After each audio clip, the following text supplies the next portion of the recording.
You ever stop to think about how the biggest, most incredible things in life often start from the smallest, most ordinary actions? Well, today, we're going to dive right into that idea, how the totally mundane can actually be the gateway to, well, pretty much everything. I mean, just let that sink in for a second. Teaching creates all other professions. That's a huge claim, right? It's almost a paradox. But when you think about it, every single job, every skill we learn, every discovery we make, it all somewhere along the line traces back to someone teaching someone else. So that's the big question for us today. How can one simple act create everything? You know, the answer is way simpler, but also way more profound than you might think. It's not some big, complicated secret you have to unlock. It all comes down to this. The secret is just embracing the ordinary. Yeah, really.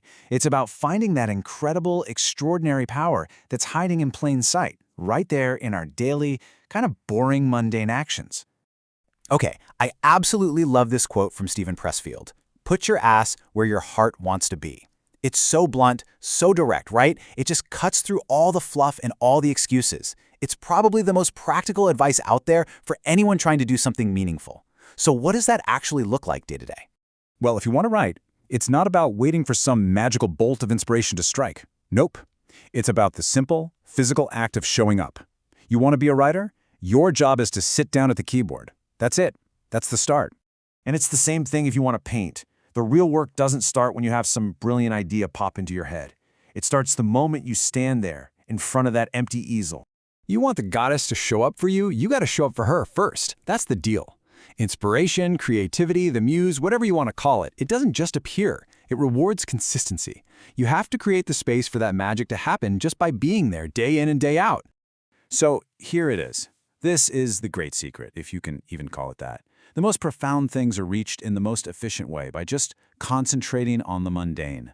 There's no complicated formula. Every great artist, every great thinker, they all know this. You get to the amazing stuff by focusing on the simple, boring, repeatable actions. You get to the spirit by working with the body. All right, so now let's talk about the mindset behind all this.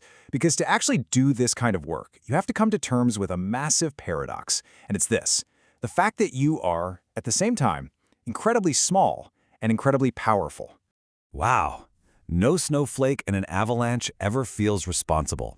That one really hits, doesn't it? Because in the grand scheme of things, it's so easy for our individual efforts to feel, well, tiny, insignificant even. Like, what difference does my one little action, my one day's work really make when there's this whole avalanche of stuff happening in the world? And this is where things get really interesting. On the one hand, you have this feeling of insignificance, right? That's just your reality as one tiny person in this vast expanse of space and time. But on the other hand, you have the power of awareness. See, understanding your smallness, truly getting it, is what paradoxically makes you powerful and significant. That awareness changes the whole game. The writer Robert Greene actually has this wild mental exercise to help you really feel this. Okay, so imagine yourself shrinking. First, you shrink back to being a child, really feel your smallness. Then, keep shrinking, back to being an infant, reimagining those feelings of terror and helplessness. And then you just keep going.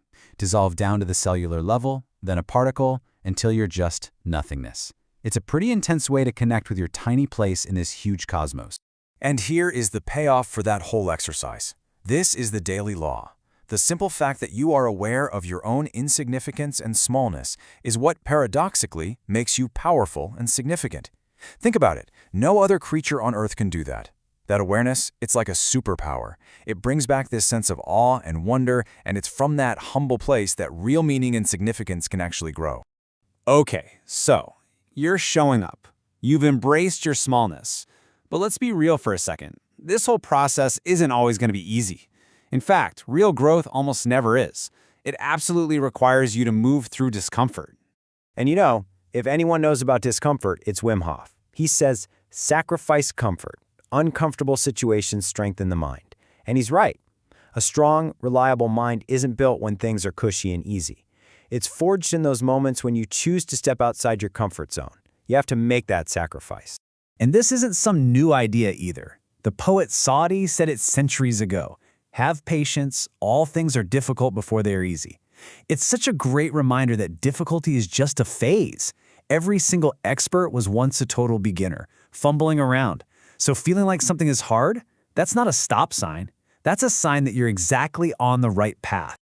So what's the reward for pushing through all that difficulty? Well, Josh Waitzkin, the chess prodigy and martial arts champion, he calls it deep flow. He says it's the ultimate therapy, and it is. It's that incredible state where you just lose yourself in what you're doing, where time disappears and your skill level perfectly meets the challenge. That is the ultimate payoff for grinding through the hard parts. All right, so we've talked about what to do, show up, and how to think, embrace smallness and discomfort. But what about the big one, the why? What is the whole point of all this consistent, mundane, and sometimes uncomfortable work? Well, it's about the legacy you leave behind. The physicist Richard Feynman put it so well.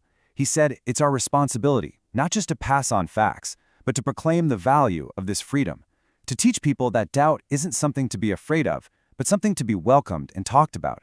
That courage to question everything, to be okay with not knowing, that is the real gift we pass on. And that connects so perfectly with what G.K. Chesterton said: education is simply the soul of a society as it passes from one generation to another. So if that's true, if teaching is literally passing on the soul of our society, we have to ask ourselves, what kind of soul are we passing on? Is it one that's rigid and certain, or one that's open, curious, and free? And Ann Landers just nails the landing here. It is not what you do for your children, but what you have taught them to do for themselves that will make them successful human beings. This is the ultimate measure of success, isn't it? Whether you're a teacher, a parent, a leader, your job isn't to make people dependent on you. It's to build their independence. In a way, the goal is to make yourself obsolete. So when you boil it all down, what is a meaningful life really about? It's about these simple things. It's about being real. It's about being humble. It's about sharing ourselves and what we've learned. And ultimately, it's about touching the lives of other people. And you know what? It's only when we live like that that we can have a truly full, happy, and contented life. Not because everything is perfect, it never will be, but because it's real. And that's where true contentment is found. So I'll leave you with this thought. Remember that quote from the beginning? Teaching creates all other professions? Well, every doctor, every artist, every engineer, they all started as a student. Every great thing ever made started with someone just showing up to do a simple, mundane task. You show up every day too, in your own way. So the question is, what are you creating?